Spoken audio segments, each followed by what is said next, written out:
Welcome to Management TV. Today we're once again with Phillip Kotler. Phil is the world's most renowned expert on marketing. He is the creator of the field and has written over 50 books, 10 of which have been in the last 5 or 6 years, and has recently published a book on Marketing 3.0. And we're going to learn about it with him today. Thank you very much, Phil, for being with us today. Happy to be with you always, Eduardo. Marketing 3.0, what is it all about? Well, let me give you a preview. Yes. It turns out that I believe most companies are in Marketing 1.0, which I will explain. A small percentage are in 2.0, and a few now are in 3.0. And by the way, no company should jump from being 1.0 to 3.0. They better crawl before they get to that stage if they want to get to that stage.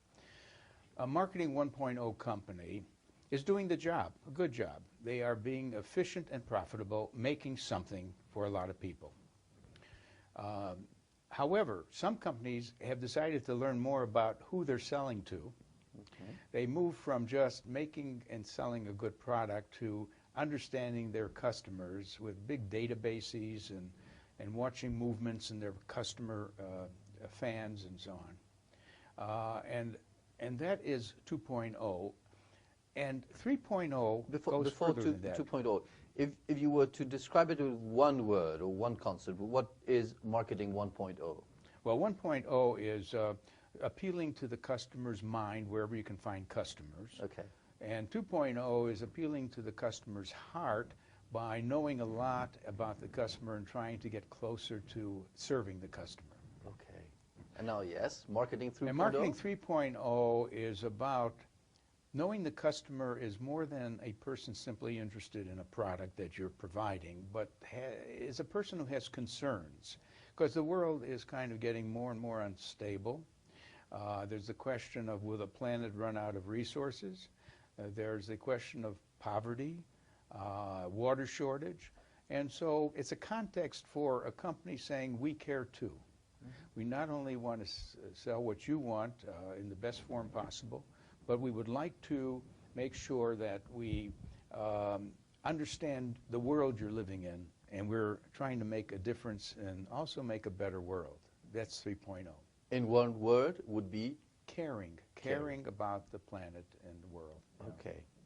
Let's try to define the basic marketing concepts and apply them to Marketing 1.0, 2.0, or 3.0. Sure. For example, positioning. What is positioning?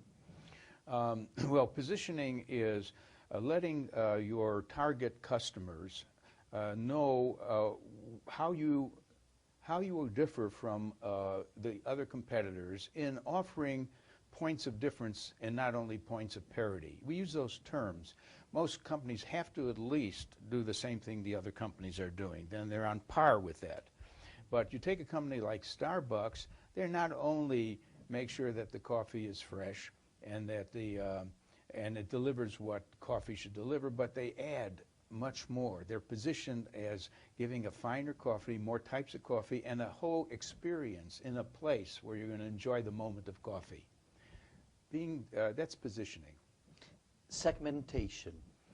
Segmentation is the recognition you can't serve everyone with equal satisfaction. I'll give you an example of that. McDonald's believes in a thing they call brand journalism. That is, they stand for this idea of QSCV. Let me explain. Their formula is always quality, service, cleanliness, and value. QSCV. But you know, what they should really emphasize differs from whether they're trying to reach the teenager, they're trying to reach the mother of children, the senior citizen. And so within the QSCV, they have a different but consistent message with the QSCV for each segment of the market. In both positioning and segmentation, the difference between Marketing 2.0 and 3.0 is to add those dimensions of caring society and planet? Yes, right. When you're a 3.0, you also have to be a 1.0 and 2.0. They're more pillars to your marketing strategies. By all means. Okay.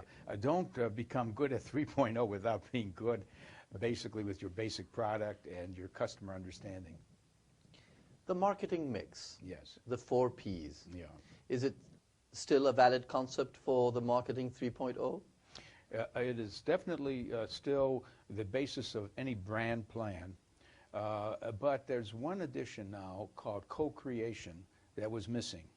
Namely, the 4 Ps is what the company does on its own to set the product, features, the price, the place or distribution, and also the promotion. But you know, in setting those things, they ought to engage their customers who really love them. Let's assume that some companies have customers who love them.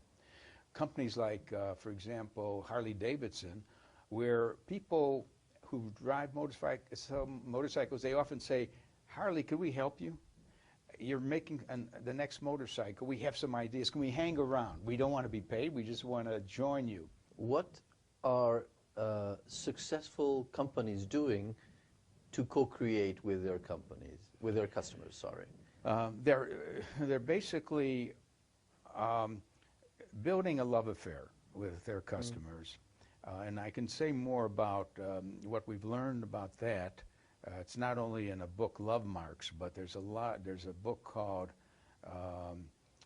Firms of Endearment that have taught us how to turn on your own customers as well as your employees. There's a lot involved in getting closer to your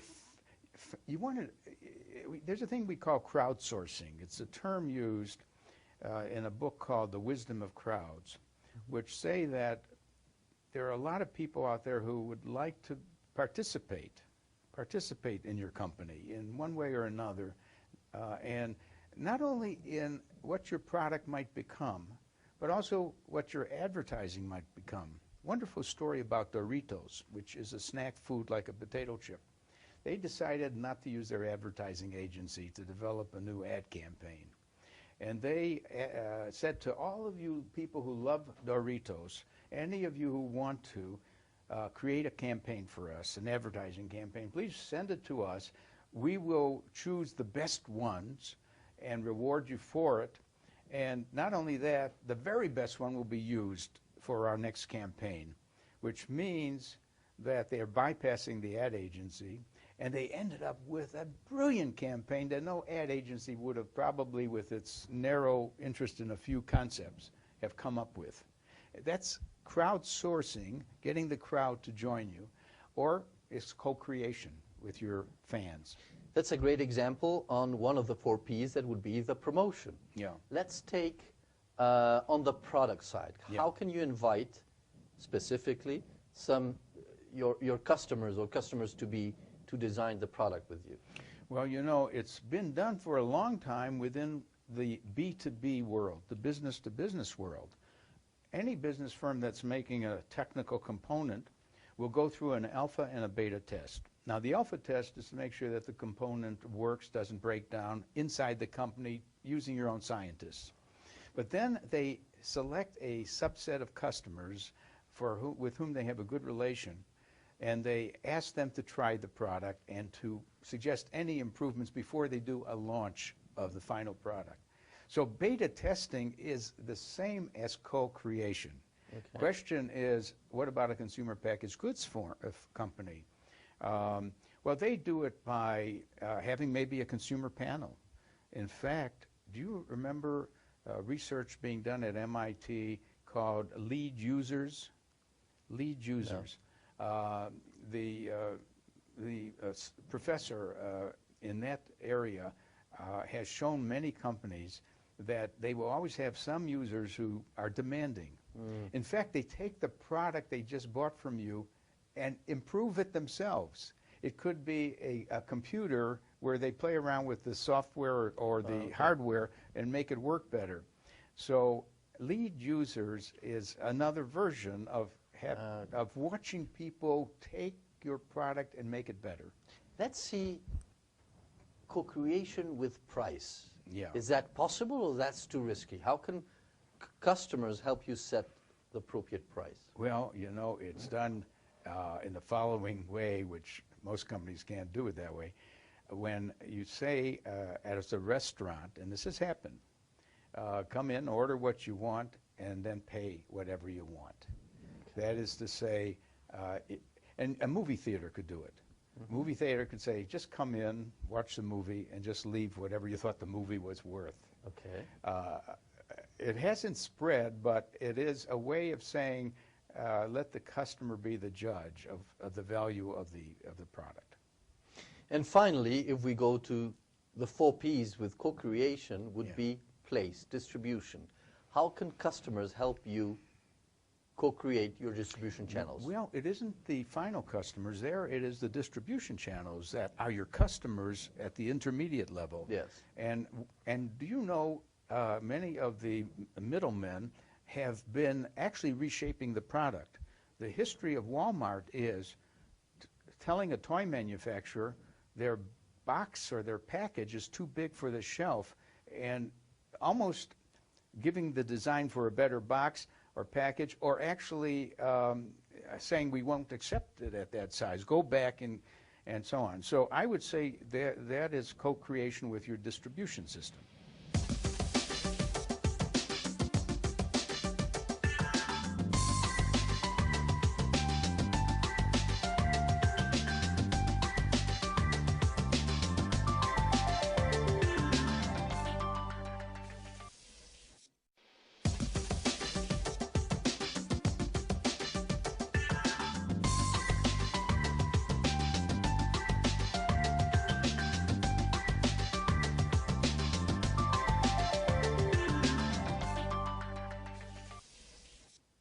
When you're talking about marketing 3.0, the marketing of the spirit, the marketing of values,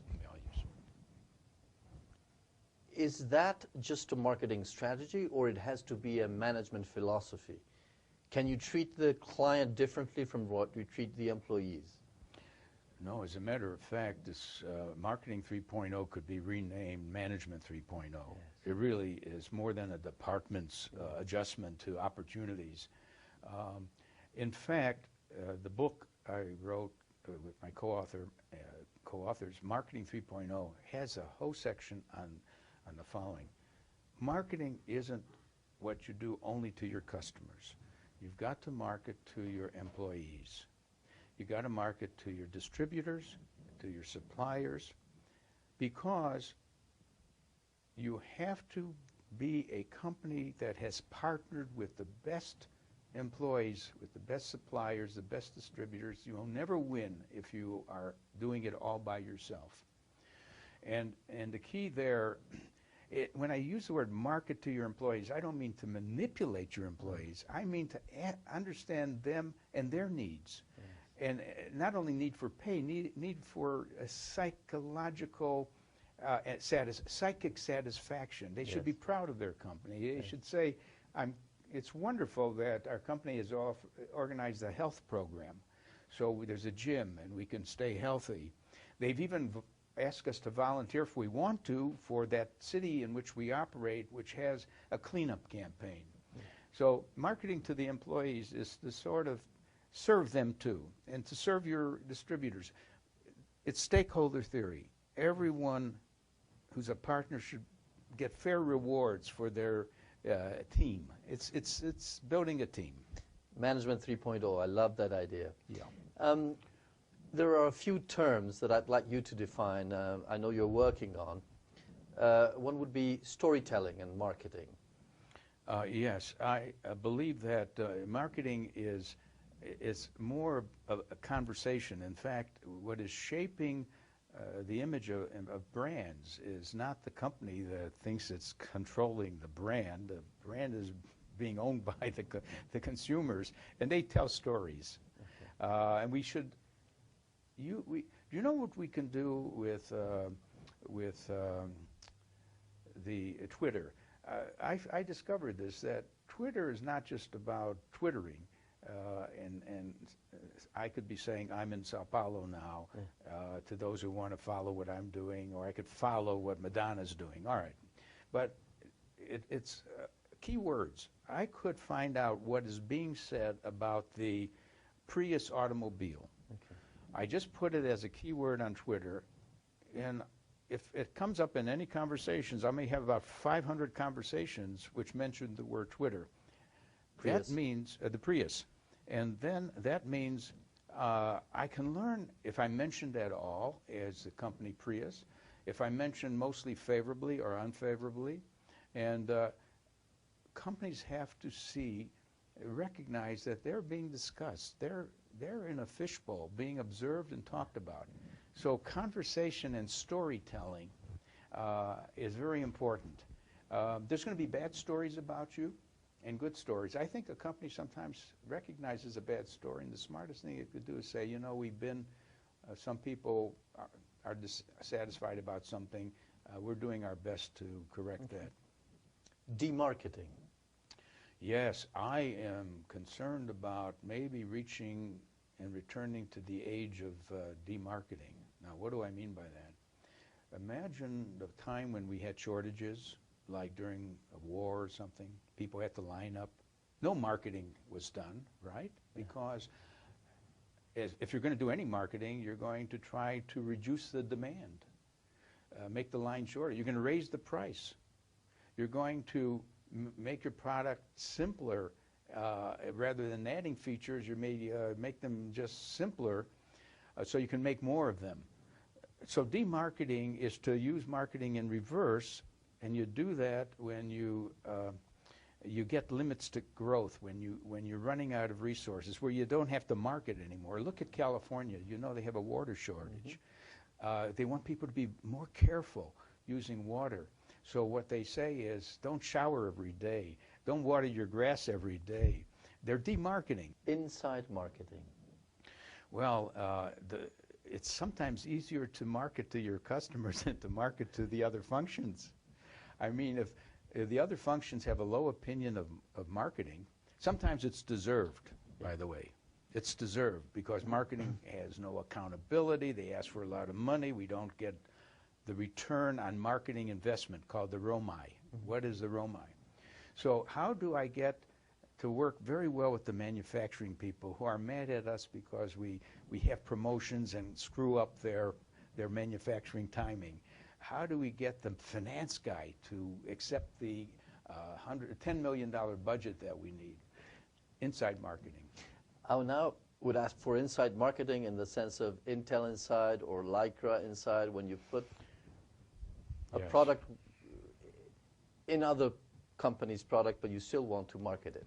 Well, this problem concerns a huge number of companies who make some product that is incorporated in a larger product.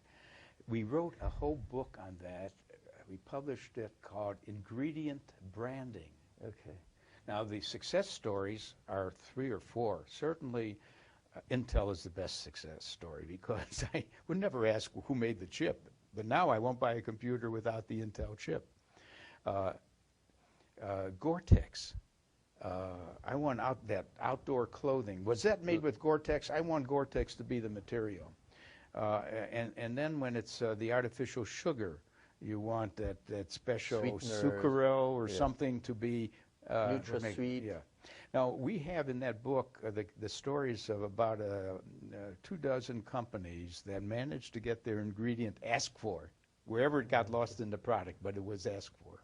Ingredient marketing. Ingredient Great idea. marketing, yeah. Thank you very much, Phil, for being with us today. We always learn a lot. We are hoping to have your new books out soon, read them, and continue our conversations. Well, thank you very much. It's always fun talking to you, Eduardo. Thanks for your questions. And thank you very much for following us on Management TV. See you soon.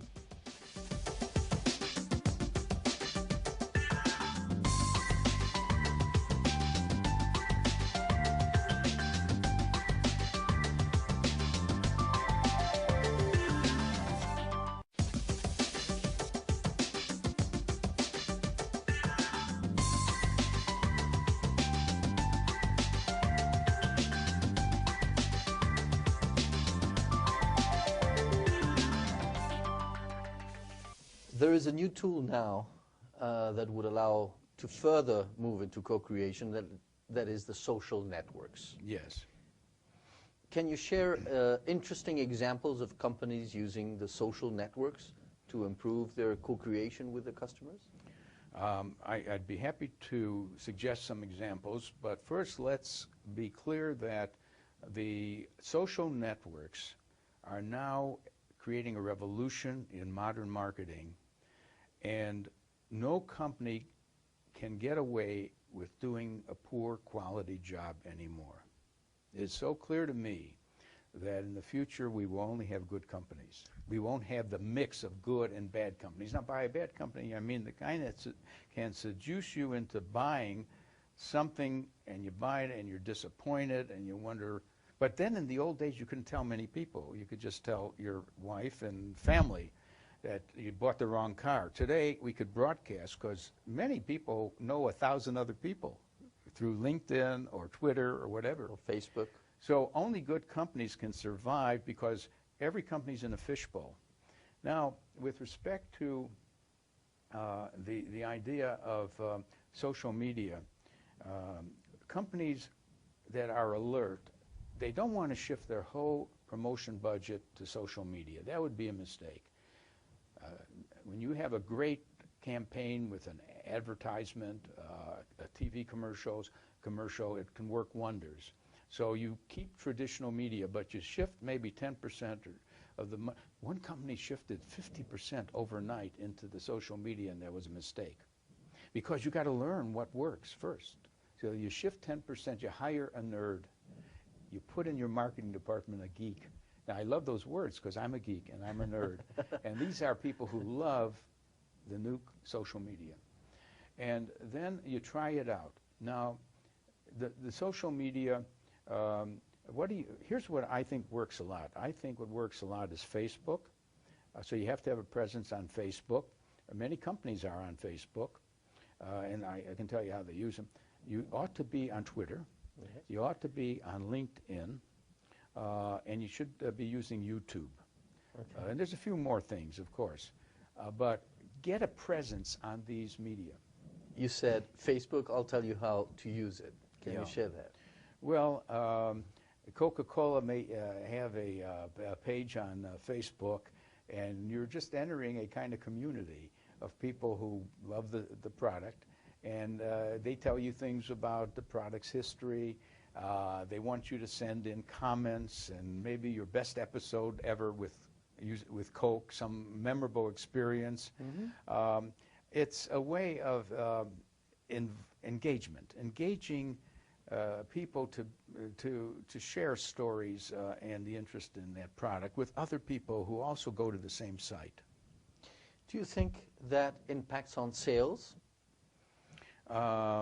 It certainly leads to retention of customers, and the real question is it measurable? Mm. Okay. Now, what can they do to measure this? How can they find out how many people went to the Coca-Cola site, had a good experience, and ended up sending out a Twitter message? I was at the Coca-Cola site on Facebook, and did you notice that they're coming out with a new drink, which I think is great. And now we have to figure out how many people they sent that Twitter message to. And then we should find out by checking on some sample of the Twitter receivers of that message, did they pass it on to others, or look at the Facebook site on Coca-Cola. It's not easy to do, but you should have a little faith in that if there's been an entertaining, involved experience, that some talk was generated. We talked about marketing 3.0, the marketing of sustainability, society, caring for something, the marketing of the spirit. Is that so culture related that we cannot have a global marketing strategy if we are talking about 3.0? You raised a very good question, Eduardo, because countries are at different stages of development. If you're going to sell your product in Scandinavia, you better be a marketing 3.0 company. Mm. Scandinavians are very educated. They're very concerned about the limits to growth and so on, and they want to see that you're doing something as a company that shows caring.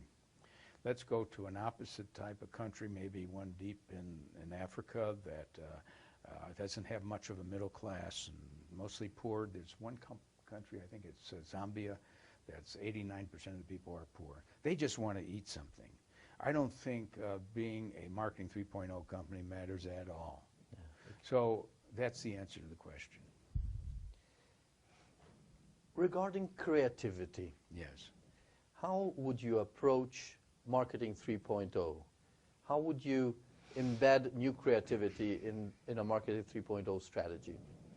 Well, first of all, I want to distinguish between being authentic and inauthentic. There's a lot of companies who might see a PR, public relations kind of nice thing about Marketing 3.0. And when that happens, and when they're inauthentic, it's called greenwashing. They're going green, but when you really examine it deeply, I'm talking about companies that build it in their DNA. Now, how do you creatively commit to that? You know, companies give out often a lot of money because they care, but the company that just gives it out miscellaneously, that's a good cause, this is fine, and so on, it doesn't add up. And I've made a case in my earlier book called Corporate Social Responsibility that they should really get a cause and make a difference in that cause.